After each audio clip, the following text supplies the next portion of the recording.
All right, I'm here with another review. The name of the movie is Fantasy Island. I've took a little bit of notes, so don't hate me. I'm trying to do a little bit better on these things.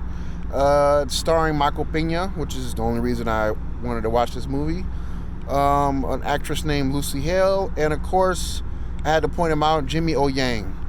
I first saw Mr. Yang. I don't know what to call him. It's Jimmy or O or I don't know. I first saw him in Crazy Rich Asians. I don't think that was his breakout role, but it was definitely a spotlight for his acting ability and or his comedic talent. I don't know why I'm talking like that, but he was funny in that movie. Um, I was debating or questioning my reasoning for watching this movie in the first place. I wanted to go watch another movie that I'm going to be reviewing next week, or I'm going to be putting that upload next week. Only reason I didn't do it is because I like to kind of mix it up. This Fantasy Island, I guess, can be considered a mainstream movie. It's distributed to a wider audience. It means it's in bigger movie chains. And I tend to watch, and I like to watch a movie that's, it's like a limited release and smaller movie chains. They tend to be better, but not always. And by better I mean different topics other than the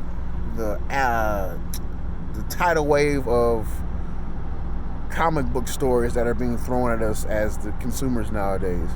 Some of them are gems, some of them aren't. Some of them even make me want to go and explore the comic books themselves. And in no shape or form am I going to knock comic books, because if I had my money, if I had money to put into the film industry, I would be putting money into these to get a great profit back, because they sell, and some of them are good. But let's not go there. This movie is based off a TV show. I should have looked up the dates that it aired. I believe I'm not even gonna try. But it was a TV show at one time. I did not watch it. I should have watched at least one episode. I know. The only thing I can remember from anything of the TV show is "Boss, the plane, the plane." But I guess that's the reason that every actor in this and actress, for some reason, in this show had some type of, or this movie had some type of accent, which it didn't make any sense. Yeah, and the actor from Sons of Anarchy, the guy with the curly hair, I don't know his name, character or real, he makes an appearance, and for some reason he has an accent. I'm lost. So there's a police officer character. There is two best friends, or two half brothers. A woman who had way too much airtime showing her body, and it was kind of uncomfortable to watch. Of course, the main character, her name is, I don't know what her name was in the movie, but her real name is Lucy Hale. And am I forgetting somebody? Oh yeah, and Michael Pena. He's the, I guess, curator would be the right word, or he's the person who runs the island, I guess. There's another actor in here that he played in. Speaking of comic book movies, he played in. He was a character in the Guardians of the Galaxy.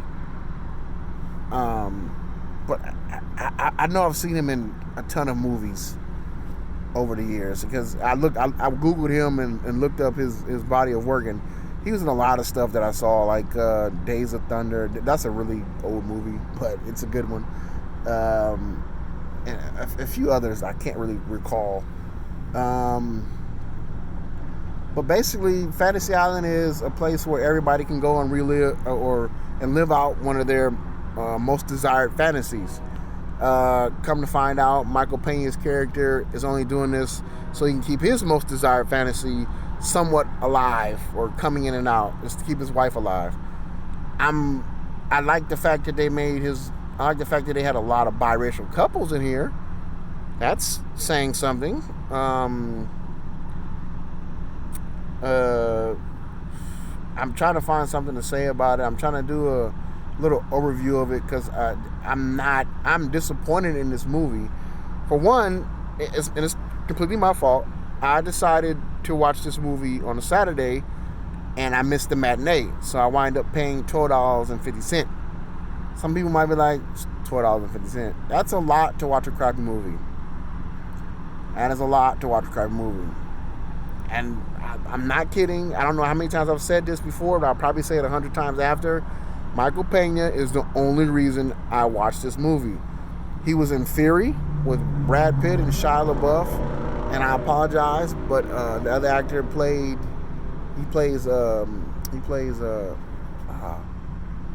I forget who he plays. He's a good actor though. He was in Ford versus Ferrari. God, I forget who he plays though. He's a good actor though. I like him. He was in a movie with Ben Affleck called The Accountant too. He was his brother. God, I forget the guy. I forget. Anyway, I lost my train of thought. Excuse me. It just wasn't a good movie. I feel like there was a lot of inconsistencies. I can't say that word. There's a lot of things not lining up correctly, in my opinion. Somehow all the people that played in the fantasies on the island were zombies. The twist in there actually made the movie tolerable, believe it or not. That's my opinion. In my opinion, without those twists, that I shouldn't even reveal. Should I reveal it? Because it's such a horrible movie. I mean, I don't want you to waste your money watching it.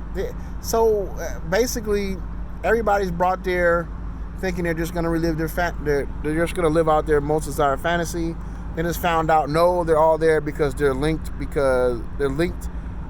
due to a fire that happened in an apartment building and a person was burnt to death. So they go, well, it must be his mother that's causing all of us, that wants to kill all of us. They find out they all going to be killed. No, and then you find out it's Lucy Hale's character. She turns out to be, it's really psychotic. And Lucy, to give her credit, she acts in this movie. She does a good job of playing crazy.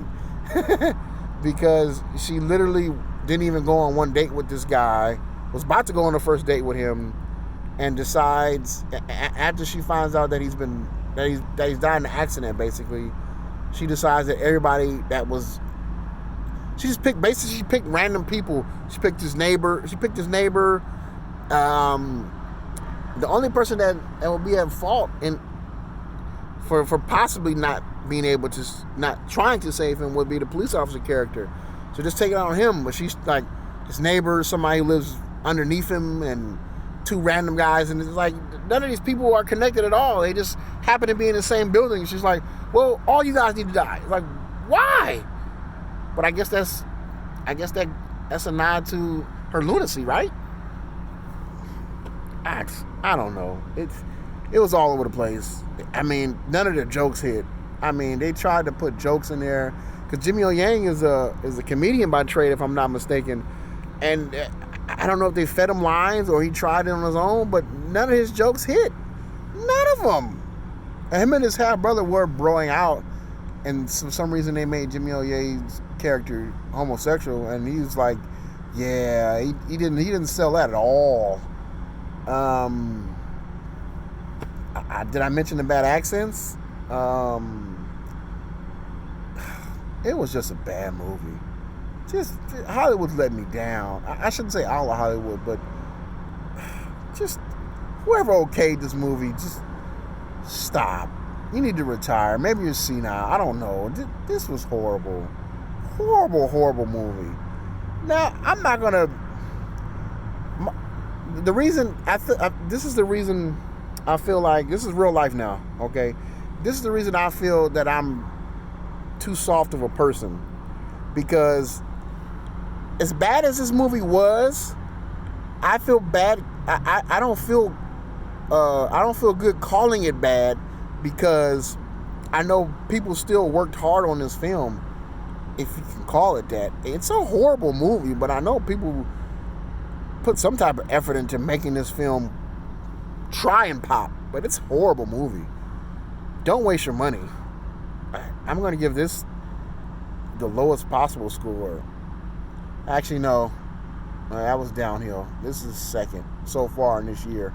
So I've seen 2 stinkers so far this year. Man,